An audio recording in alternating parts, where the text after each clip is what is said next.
सभी साथियों को सलाम, जय मुल्यासी। साथियों, दूसरे सत्र में तकरीबन 4 टॉपिक्स रखी गई हैं। मैं कम वक्त में उसको समराइज़ करके कुछ अहम बातें बताने की कोशिश करूँगा।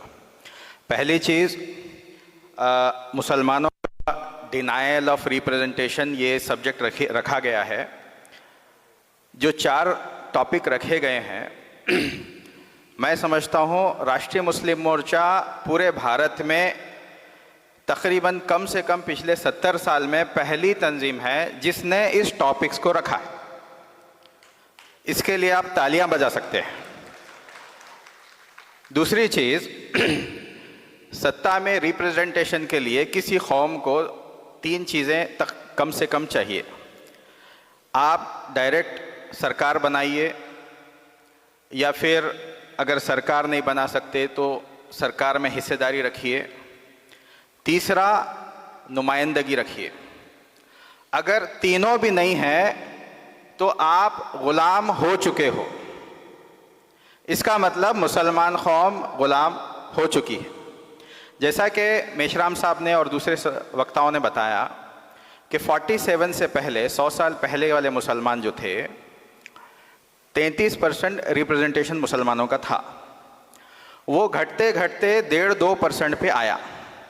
रिप्रेजेंटेशन ख़त्म होना शुरू हुआ 47 में, और सच्चर कमेटी की रिपोर्ट आई 2006 में। तो 47 से 2006 तक कांग्रेस की ही हुकूमत रही, और कांग्रेस की हुकूमत में ही रिपोर्ट आई। और कांग्रेस कि मैं तारीफ़ करूंगा कि कांग्रेस को इतना कॉन्फिडेंस था मुसलमानों पे कि हमने इनको बर्बाद किया, और बर्बादी की रिपोर्ट भी हम शाया कर रहे हैं। इसके बावजूद भी मुसलमान हमको छोड़ के नहीं जाएगा। कांग्रेस को इस हद तक यकीन था। तो ये मामला हुआ है। कुछ अहम बातें, जैसा कि बार बार ये बात आती है कि मुसलमान जो है हिंदुस्तान हिंदुस्तान बोलते रहते हैं। इसकी कुछ वजूहात भी देते हैं कि भाई हमारे नबी ने हिंदुस्तान बोला, या फिर दूसरी वजूहात। पहली बात, ऐसी कोई दलील नहीं है। जो है हो सकता है ज़ईफ़ होंगी। दूसरी बात, सुलेमान नदवी की किताब से बात साबित होती है कि मुसलमानों ने भारत को बुद्ध देश बोला है। तो अगर आपको स्थान लगाने का अगर इतनी इच्छा है तो आप बुद्धिस्तान बोल सकते हैं। बुद्धिस्तान बोलने में मैं नहीं समझता हूँ कुछ, क्योंकि ये बुद्धों का ही देश है। उन्होंने बुद्ध देश बोला। अब क्योंकि हम भी इतना बोलते हैं कि मुसलमानों को जज्बात में आके हिंदुस्तान मुंह से निकल जाता है। राहुल गांधी भी हिंदुस्तान बोलते हैं, मोदी जी भी हिंदुस्तान बोलते हैं। अब वो लोग जब देश के बाहर जाते हैं तो भारत बोलते हैं। हम लोग देश में भी हिंदुस्तान बोलते हैं, बाहर में भी हिंदुस्तान बोलते हैं। ये बातें हमारे को समझना चाहिए। एक अहम बात मुसलमानों को ये समझना चाहिए कि मिसाल के तौर पे मुसलमानों के अंदर अब्दुल्ला है। अब्दुल्ला का मतलब ये है अल्लाह का बंदा, अल्लाह का गुलाम। मनोवादी लोग ये मानते हैं कि मुसलमान हमारा गुलाम है। जब मुसलमान हमारा गुलाम है तो वो नाम में ही डिक्लेयर कर रहा है कि मैं अल्लाह का गुलाम हूं। जैसे मुसलमान अजान देता है, अल्लाहु अकबर अल्लाहु अकबर। अजान में यह बोल रहा है कि अल्लाह सबसे बड़ा है। ये मनोवादी सबसे बड़ा नहीं, अल्लाह ही सबसे बड़ा है, और मैं मोहम्मद के पीछे चलूंगा, मैं किसी मनोवादी के पीछे। तो इसका मतलब यह है कि by natural, it's a natural way कि आप उसके दुश्मन हो चुके हैं। और बड़े ही मुसलमान जाके उनको कुरान बांटें, उनकी आरती उतारें, उनकी जड़ों को मजबूत करें, ये बात मुसलमानों को समझ में नहीं आ रही है। बकौल हमारे चांद मोहम्मद साहब के सरकारी मौलाना, चांद मोहम्मद साहब ये अल्फाज इस्तेमाल करे, मैं नहीं कर रहा हूँ, सरकारी मौलाना। एक सरकारी मौलाना आके साउथ इंडिया में बोले कि हम कांग्रेस की जड़ों को मजबूत करेंगे। जो मरी हुई कांग्रेस थी साउथ इंडिया में, उसको जिंदा किया और हमारे गले डाल के चले गए। मैं भी साउथ इंडिया से। अब वो 2 स्टेट में मरी हुई कांग्रेस जिंदा हो गई। चाचा बोल रहे हैं कि भाई हम कांग्रेस की जड़ों को मजबूत करेंगे। वो ये नहीं कह रहे हैं कि हम हमारी कौम को जड़ों को मजबूत करेंगे। वो लोग ये कहते हैं कि आज़ादी की लड़ाई में 70,000 उलमा शहीद हुए।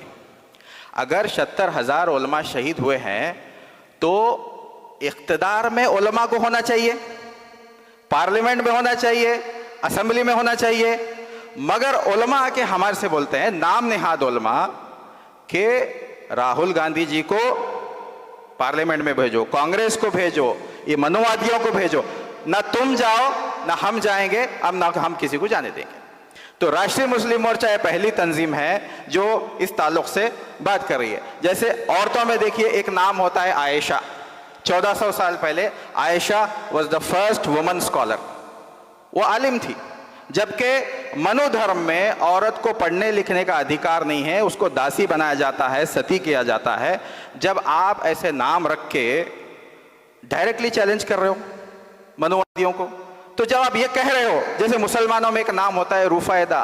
रुफैदा कौन है? इस्लाम की पहली डॉक्टर। 1400 साल पहले एक औरत डॉक्टर बन रही, जबकि यहाँ पे तसव्वुर भी नहीं। तो जब आप ये नाम रख के डिक्लेयर कर रहे हो तो ऑटोमेटिकली, क्योंकि वर्ण व्यवस्था के तहत 47 के बाद बी श्याम सुंदर साहब ने कहा था, मकसूद साहब की किताब है, सैयद मकसूद साहब की, कि बी श्याम सुंदर के, मुसलमानों याद रखो आज के अछूत हम हैं, कल के तुम होंगे। 1975 में बी श्याम सुंदर साहब की बात कही। आज वो दिन आ गया कि मुसलमान अछूत बन चुके हैं। तो साथियों, ये कुछ बातों के साथ मैं दूसरी टॉपिक पे ये कहूँगा कि खपाड़े साहब ने, जैसा कि एक जालिम का अल्टरनेटिव दूसरा जालिम नहीं हो सकता, खपाड़े साहब ने कहा था कि भारत में रूलिंग पार्टी बदलती है मगर रूलिंग कास्ट नहीं बदलती। कुरान में अल्लाह ने कहा कि हमने तुमको खलीफा बना के भेजा, यानी रिप्रेजेंटेटिव, हमने तुमको रिप्रेजेंटेशन के लिए भेजा।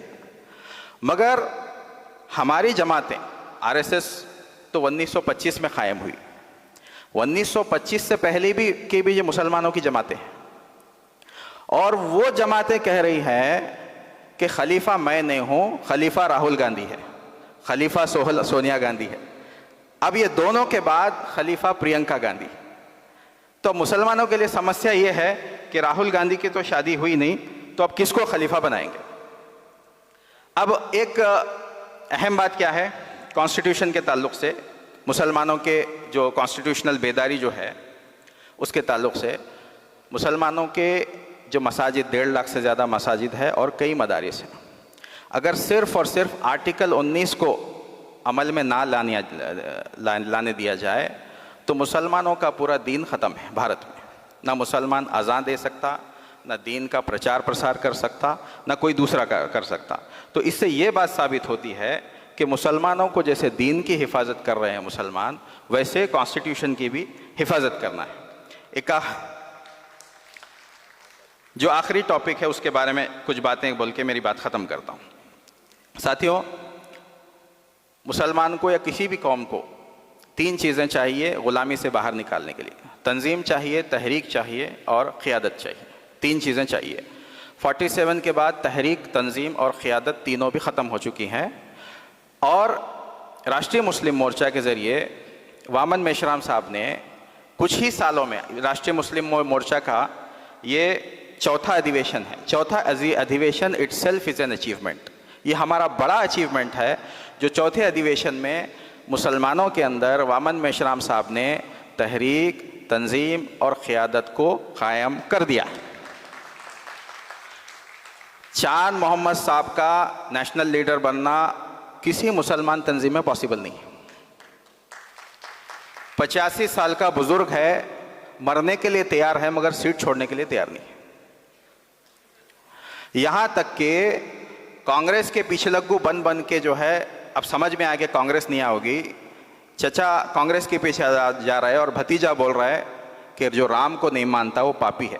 राम भक्त बनने के लिए तैयार है मगर गद्दी छोड़ने के लिए तैयार नहीं है। कौम के अंदर लीडरशिप पैदा करने के लिए तैयार नहीं है। वामन मेश्राम साहब ने कम से कम मुसलमानों के अंदर 100-200 लीडर पैदा कर दिया है भारत में। आज जो डेलीगेशन आया है, तकरीबन 18 स्टेट से ये डेलीगेशन आया है। आज के जो टॉपिक्स रखे गए हैं, मैं खुल के कह रहा हूँ, किसी मुस्लिम तंजीम की औकात नहीं है ये टॉपिक रख के एक कन्वेंशन कर ले। अगर तुम्हारी औकात है तो ये टॉपिक्स पे कन्वेंशन करके बताओ। मैं एक आखिरी शेर बोल के मेरी बात ख़त्म करता हूँ कि जब समंदर में तूफ़ान आता है तो फसलें तबाह होती है, जब समंदर में तूफ़ान आता है तो फसलें तबाह होती है, जब गफलत का तूफ़ान आता है तो नस्लें तबाह होती हैं। शुक्रिया।